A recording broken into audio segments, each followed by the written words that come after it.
students, in previous lecture we discussed about the luminous object and non-luminous object. आपको पता है कि luminous object कौन से होते हैं जो अपनी लाइट को emit करते हैं, मतलब खुद अपनी लाइट को प्रोड्यूस कर सकते हैं, खुद लाइट को प्रोड्यूस करते हैं. ठीक है, आर्टिफिशियल भी थे और वो नेचुरल भी था. नेचुरल में सन था, आर्टिफिशियल में ट्यूबलाइट बल्ब थे. राइट, फिर नॉन ल्यूमिनस में जो अपनी लाइट को प्रोड्यूस नहीं कर सकते, वो मून है, अर्थ है, राइट, चेयर है, टेबल है, वो लाइट को प्रोड्यूस कर सकते हैं? नहीं कर सकते, वो नॉन ल्यूमिनस है. अब हमने कुछ ऑब्जेक्ट को सेपरेट करना है जिनकी क्या है, जो अपने में से लाइट को पास आउट होने देते हैं. ठीक है, कुछ ऑब्जेक्ट अपने में से लाइट को पास आउट होने देते हैं, कुछ ऑब्जेक्ट अपने में से लाइट को पास आउट बिल्कुल नहीं होने देते, कुछ पार्शियल होने देते हैं. अब उन सब ऑब्जेक्ट्स को हमने सेपरेशन करना है. ठीक है, सेग्रीगेशन मतलब सेग्रीगेशन का मीनिंग होता है सेपरेशन ही होता है. Segregation on the basis of light passing through, किसके बेस पर लाइट जिसमें से पास आउट हो सकती है, ऐसे ऑब्जेक्ट्स का हमने सेग्रीगेशन करना है. ठीक है, सेपरेशन करना है. सबसे पहले मेरा है ओपेक.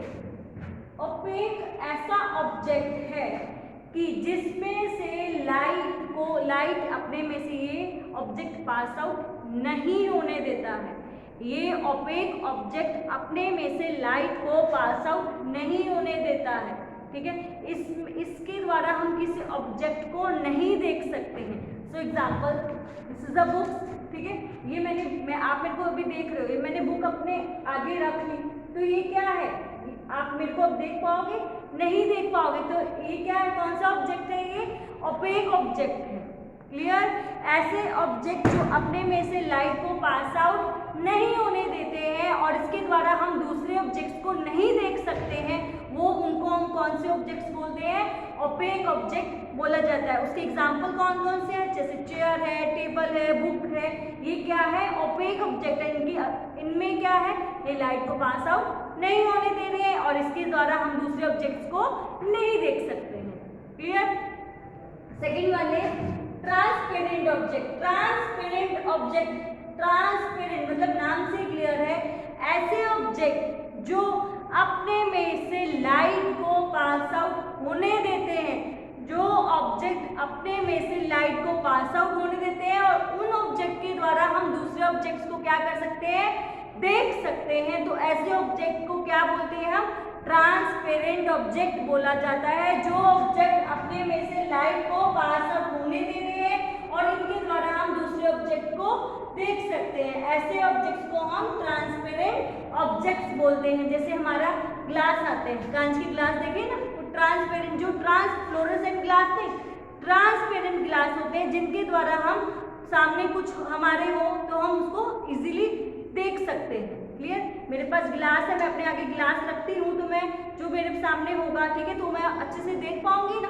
तो क्या है, क्यों देख पाऊंगी? क्योंकि वो अपने में से लाइट को पास आउट होने दे रहा है.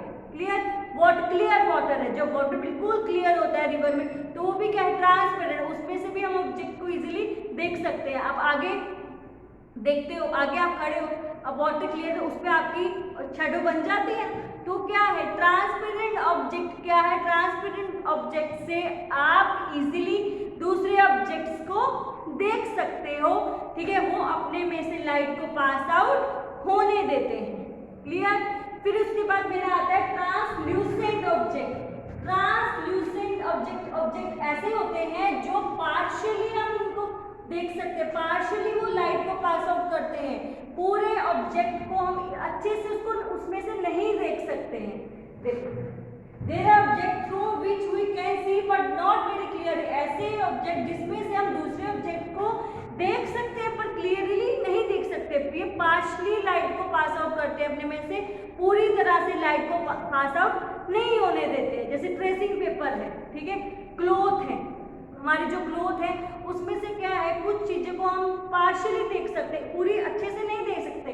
ट्रेसिंग पेपर है, मैं आपके आगे ट्रेसिंग पेपर रखूं, मैं कुछ सामने जो पड़ा है उसको देखना हो तो मैं उसको अच्छे से नहीं देख पाऊंगी, कुछ धुंधला धुंधला दिखेगा मेरे को. जब ऑब्जेक्ट मेरे को धुंधला धुंधला दिखता है, पार्शियली दिखता है, तो वो कौन से ऑब्जेक्ट होते हैं? वो ट्रांसल्यूसेंट ऑब्जेक्ट होते हैं, जिसमें से जिन ऑब्जेक्ट में से लाइट पास आउट नहीं अच्छे से नहीं होती, पूरी तरह लाइट पास आउट नहीं हो सकती है और पूरी क्लियरिटी से हम हम ऑब्जेक्ट को, दूसरे ऑब्जेक्ट को उसमें से नहीं देख सकते, पूरी क्लैरिटी से नहीं देख सकते ऑब्जेक्ट को उसमें से।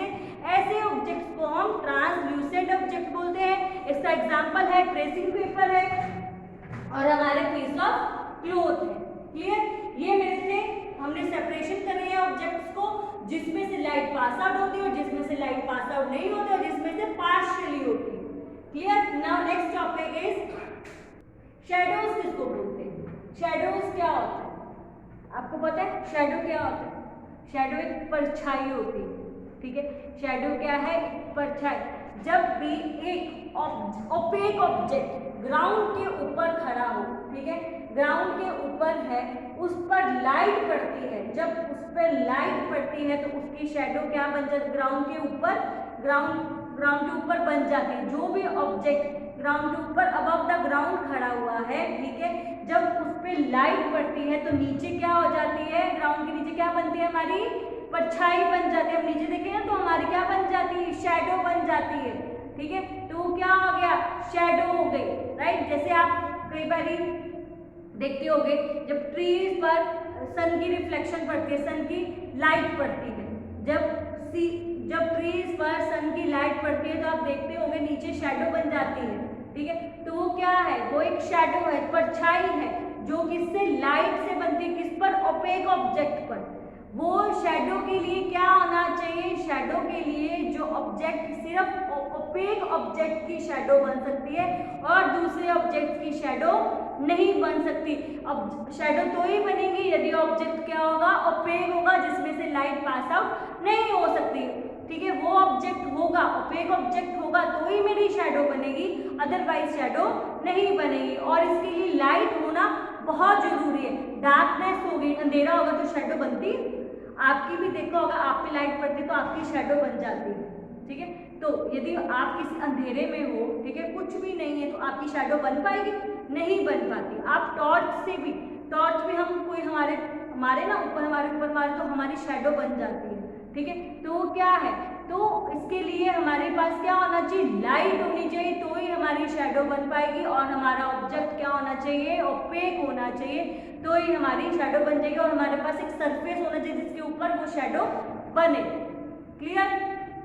देखो, hold an opaque object in sunlight. जब एक ऑब्जेक्ट खड़ा हुआ, होल्ड हुआ है सनलाइट पे, स्लाइड अबव द ग्राउंड, कुछ ग्राउंड से थोड़ा सा ऊपर, a dark patch is formed on the ground. एक डार्क पैच बन जाता है, काले रंग का एक पैच बन जाता है ग्राउंड पर, जिसको हम क्या बोलते हैं? शैडो बोलते हैं। डार्क पैच बनता है, डार्क कलर का एक पैच बन जाता है, जिसको हम क्या बोलते हैं? शैडो बोलते हैं। क्लियर? शैडो हमेशा, चाहे हमने कोई भी कपड़े पहने हो, चाहे वो कोई भी कलर की हो, शैडो हमेशा कौन से कलर की बनेगी?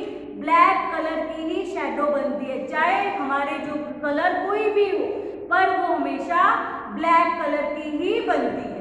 क्लियर? तो देखो, शैडो में क्या क्या चाहिए? शैडो बनने के लिए क्या क्या रिक्वायरमेंट्स है? एक तो सोर्स ऑफ लाइट, लाइट का होना चाहिए तो ही शैडो बनेगी। एक ऑब्जेक्ट कौन सा होना चाहिए? ओपेक होना चाहिए तो ही शैडो बनेगी। और हमारे पास एक सरफेस होना चाहिए तो ही मेरी शैडो हमें दिखाई देगी, अदरवाइज मेरे को शैडो नहीं दिखाई देगी। क्लियर? एक सोर्स होना चाहिए, एक ऑब्जेक्ट क्या होना चाहिए? ओपेक होना चाहिए।